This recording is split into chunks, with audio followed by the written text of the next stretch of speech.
tayo'y di na nagkita. Magandang araw po sa inyong lahat, mga giliw naming tagapakinig. Narito po ang karugtong ng kasaysayan na itinampok namin sa linggong ito, dito sa ating dulang. Luha. Ano bang meron? Ba't timala na niyaya mo akong uminom ngayon? Kailan ka ba natutong uminom, ha? Mayroon lang sana akong tatanungin sa'yo, pare. Ano yun? Gusto ko sana sa'yo mismo manggaling kasagutan na matagal nang tanong sa isipan ko. Agalin nga, pare. Pare, may relasyon ba kayong dalawa ni Lala? Tinatanong mo ba kung may relasyon kaming dalawa ni Lala? Oo. Napapansin ko kasi na malapit kayo sa isa't isa eh. May relasyon ba kayong dalawa? Oo, may relasyon kami ni Lala. Bakit, pare? Ha? Nobya mo na si Lala, pare? Pare, ang sabi ko, may relasyon na kami ni Lala, pero hindi ko sinabing nobya ko na siya. Hindi kita maintindihan. Anong ibig mong sabihin? Bakit mo nasabing may relasyon na kayo, pero hindi mo naman pala siya nobya? Bakit? Ang magnobya ba't magnobyo lamang ba ang pwedeng sabihin na may relasyon? Pati rin ang magkaibigan, pwede rin sabihin na may relasyon sila. Tulad namin ni Lala, may relasyon nga kami dalawa, pero relasyong magkaibigan yun. Wala nang iba. Magkaibigan kaming dalawa. Talaga? Magkaibigan lamang kayong dalawa ni Lala? Oo, pare. Teka nga muna. Bakit mo tinatanong yan? Kursunada mo ba siya? Gusto mo siyang ligawan? Oo sana eh. Kung totoong magkaibigan lamang kayong dalawa ni Lala. Totoong sinabi ko sa'yo, pare. Magkaibigan lang kaming dalawa ni Lala. Pero hindi ako magdadalawang isip na ipagtanggol siya kung talagang lulukuhin mo siya. Kaya gusto mo siya ligawan mo. Pero siguraduhin mo lang, pare, na hindi mo siya lulukuhin dahil may kalalagyan ka. Hindi pare. Dahil mahal na mahal ko si Lala.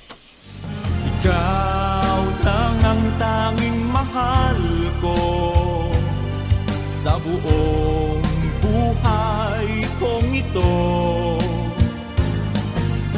Pag-ibig ko'y tanging ikaw lamang, sa puso ko'y nag-iisa ka lang. Ha? Magpapasama ka sa akin? Saan? Birthday kasi ng best friend ko at wala akong kasama na pupunta doon. Kaya samahan mo ko. Kailan ba yun? Bukas ang birthday niya. Pero ini-adjust niya ng linggo para lahat ng iimbitahan niya ay makakatalo. Naku, paano ba yan? May lakad kasi ako ng linggo eh. Nakakainis naman ito. Ini-adjust na nga ng best friend ko ang birthday niya para sa akin eh. Tapos, hindi ka rin pala makakasama. Alam mo bang sinabi kong may pasok ka ngayon at linggo ka lang available? Tapos, hindi rin pala kita makakasama? Nakakompromiso na rin kasi ako sa kaibigan ko. Nakakahiya. Ganyan ka naman eh. Lagi mo na lang akong hinihindian. Naku, Iniiwasan mo yata ako hindi eh. naman sa ganun. Pwede mo naman iwasan kita eh. Best friend naman kita. Bakit kasi tatuwing niyayaya kita, hindi ka pwede? Kasi nga may nauna na sa'yo na nag-imbita sa akin eh. Ganito na lang. Pag may pupuntang kang birthday tulad niyan, sabihin mo sa akin 3 araw bago ang okasyon. Para wala akong tatanggaping iba na mag-imbita sa akin maliban sa'yo. Talaga? Sinabi mo yan, ha?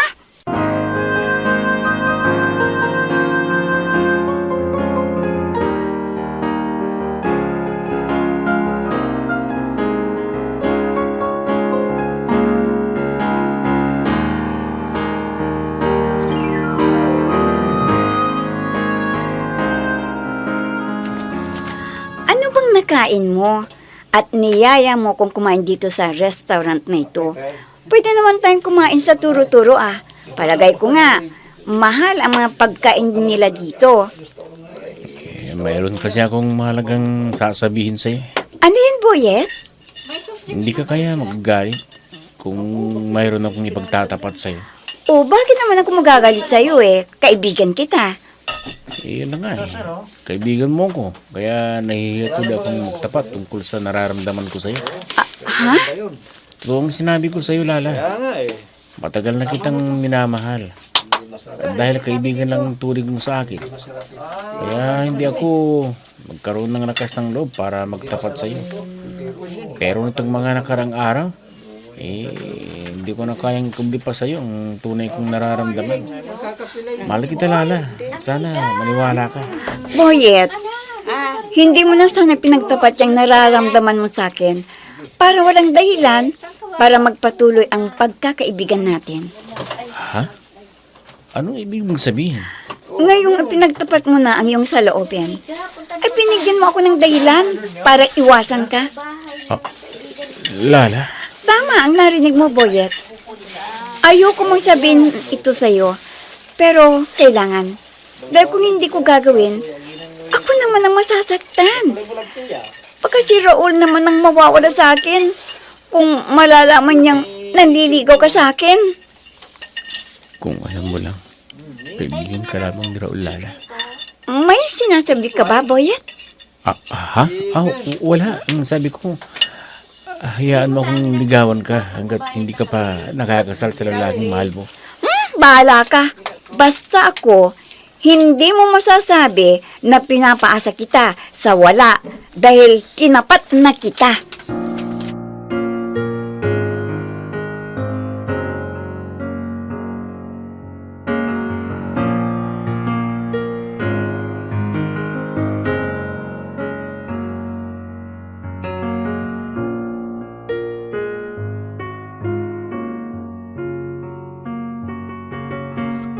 Ay, saan ka ba galing? At ngayon ka lang umuwi. Kanina pa kita hihintay ah. Nay, bakit yun naman kasi hihintay ni alam yung ganitong oras ako umuwi? Dahil may pag-uusapan sana tayo. Nay, tungkol na naman saan ba yung pag-uusapan natin? Kaya nga ho pala, lagay nyo na sa ref yung mga pagkain dahil hindi na ako kakain. Ha? Eh bakit? Kumain ka na ba? Oo, niyaya kasi ako ni Buyen sa bahay nila. Doon, pinakain na ako. Bago niya ako pinauwi. Ay, galing pala dito kanina si Lala. Oo, Nay. Nagpasama siya kasi sa akin sa birthday ng kaibigan niya. Kaso, hindi ko siya nasamahan dahil alam niyo na, busy naman ako. Mabuti naman kung ganon. O sige, Nay. Pasok na ako sa kwarto ko. Nahihilo na ako kasi dahil medyo naparami kasi ako ng inom eh.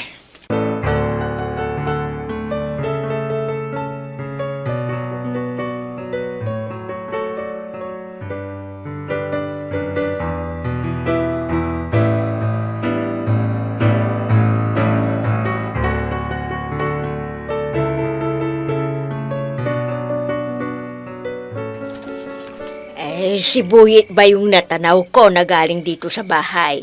Si Buet nga ho. Tingnan mo nga naman ang kadalisayan ng pagmamahal niya sa'yo.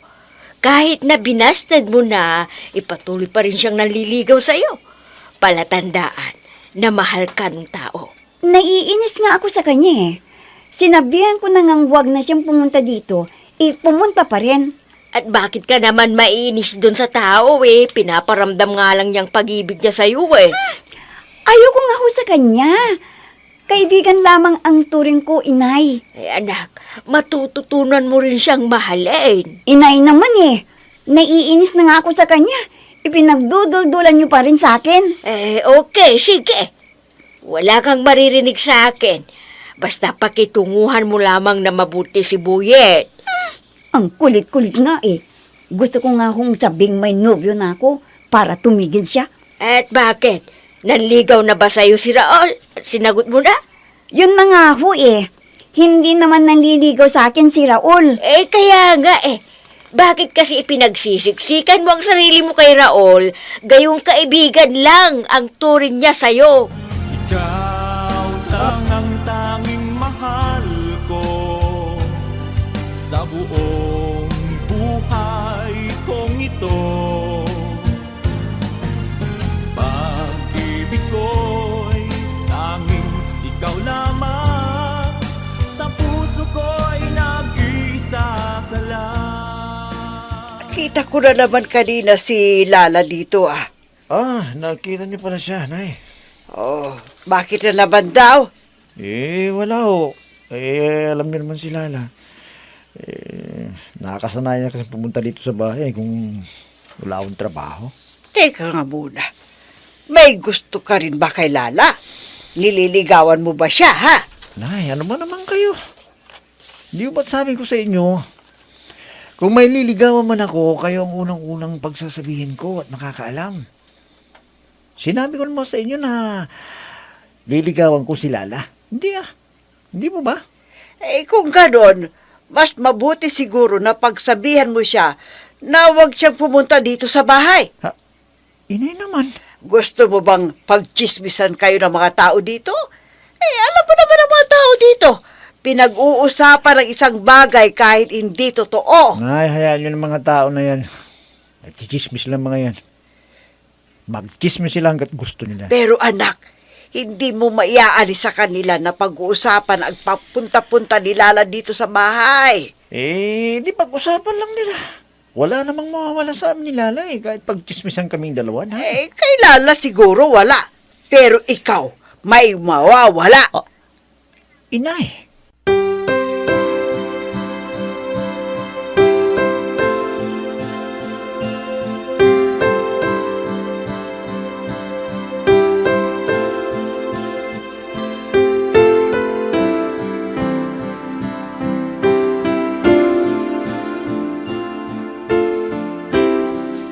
Wala namang masamang ginagawa si Buyit sa iyo eh. Bakit mo siya pagbabawalang pumunta dito? Kasi nga, pag makita ni Raul na naririto siya, baka magselos yun. Paano magsiselos si Raul? Ikaibigan lang ang turing niya sa iyo. Ano ka ba? Malay nyo, may lim pala siyang pagtatangi sa akin. Hindi lamang niya sinasabi sa akin. Ang lagay ba naman eh? Umaasa ka na manliligaw sa iyo si Raul? Oho, kita naman ninyo, wala siyang nobya. Kahit nililigawan ay wala akong nababalitaan. Di malay natin kung naghihintay lamang ito ng magandang pagkakataon para magtapat sa akin ng pag-ibig. Ay, nako. Ewan ko sa iyo. Pag ikaw ang nasaktahan dahil sa paghihintay mong ligawan ka ni Raul, huwag kang iiyak-iyak sa akin ha. At talagang makakarinig ka pa sa akin ng sermon. Nag-isa ka lang.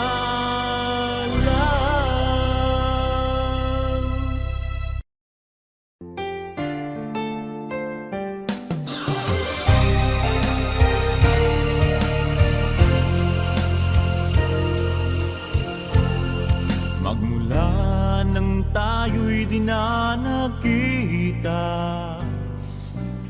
Anong ibig yung sabihin, Inay?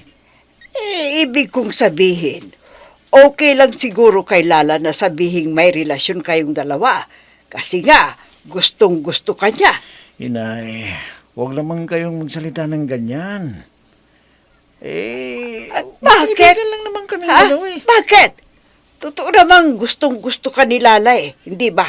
Siya na nga ang naliligaw sa iyo Pati nga rin ako nililigawan sa pag-asang irereto kita sa kanya. Inay, wala akong pagtingin kay Lala. Kaibigan lang yun. Narinig niyo ba yung sinasabi ko sa inyo?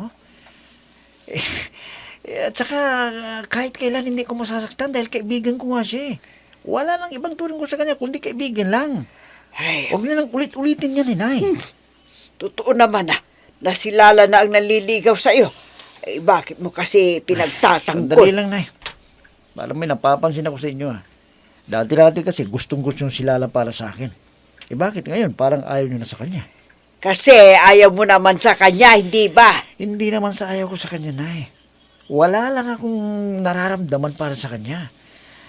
Pero hindi naman nangangahulugan na hindi ako masasaktan kung sakaling saktan siya. Dahil mahal ko siya bilang kaibigan. Kaya nga, mas mabuti habang maaga pa at ma-develop yung sinasabi mong pagtingin kaibigan sa kanya para hindi ka magkaroon ng problema sa bandang huli, iwasan mo na siya!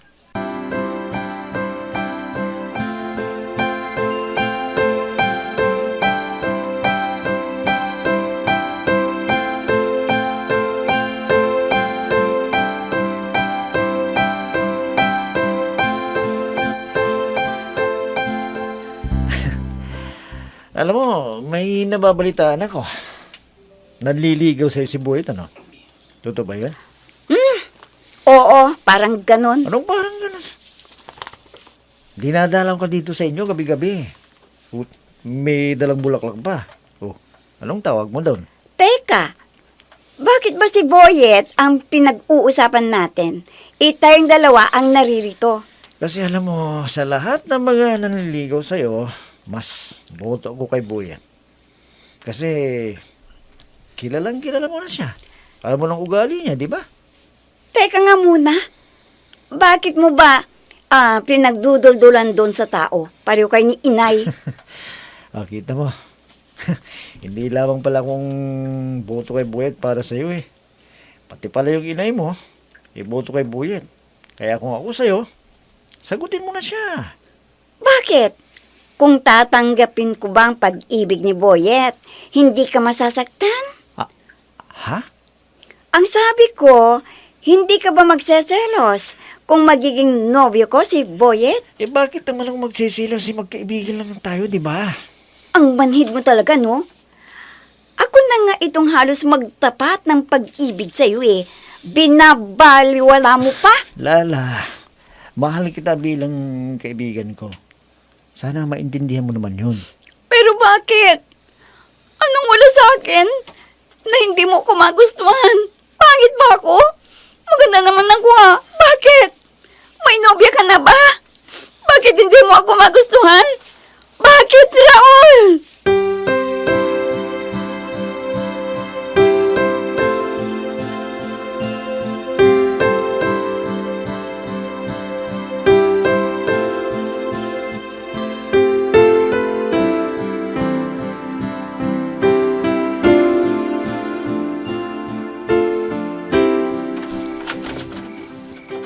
Magandang gabi sa'yo, pare.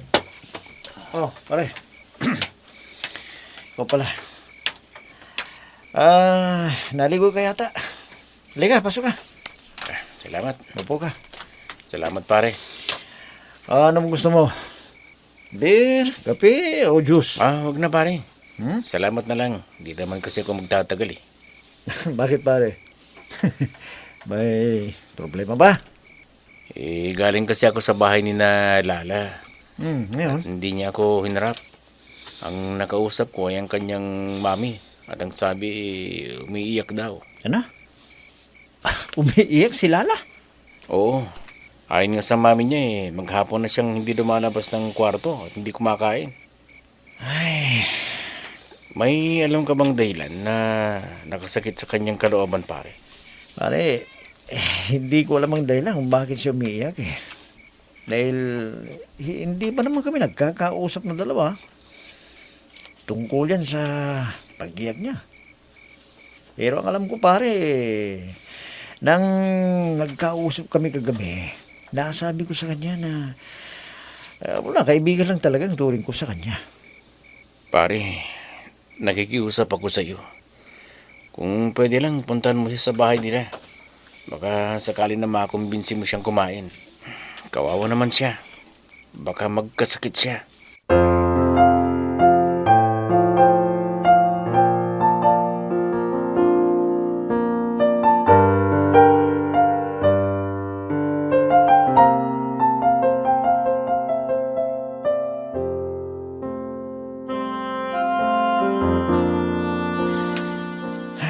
Kawawa naman si Lala. Magapong hindi lumabas ng court daw at hindi pa kumain. Malamang dahil yun sa sinabi kong kaibigan lang ang turing ko sa kanya. Ano kaya kung ligawan ko na lang siya? Total, wala pa naman akong nobya. Nandito na pala ako sa pinto ng bahay nila. Kakatok na ako.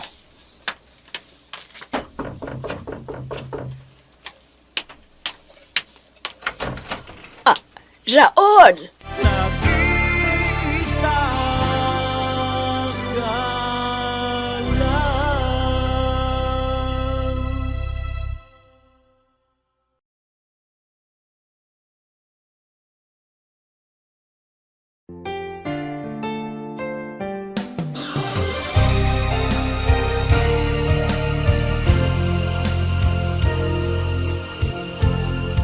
Magmula nang tayo'y dinanagi. Liligawan nga kaya ni Raul si Lala. Mga giliw naming tagapakinig, sundan bukas ang karugtong ng kasaysayan na itinampok namin sa linggong ito dito sa ating dulang. Luha! Mga nagbibigay buhay sa ating dula ay sina Mayra Abrehal Narnola, Susan Malikdeng, Robert De Guzman, John Cabato, Emma Dalope, Andrea Solar, Ami Diaz, Jonathan Bravo, at si Oscar Ora. Technical Supervision at Musika, Oscar Ora.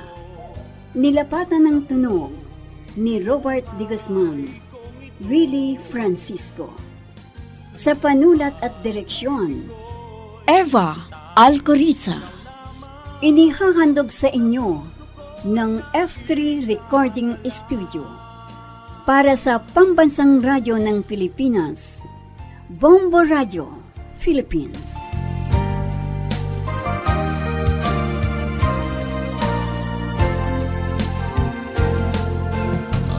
Alaala nating di malilimutan, kay sarap ng ating suyuan.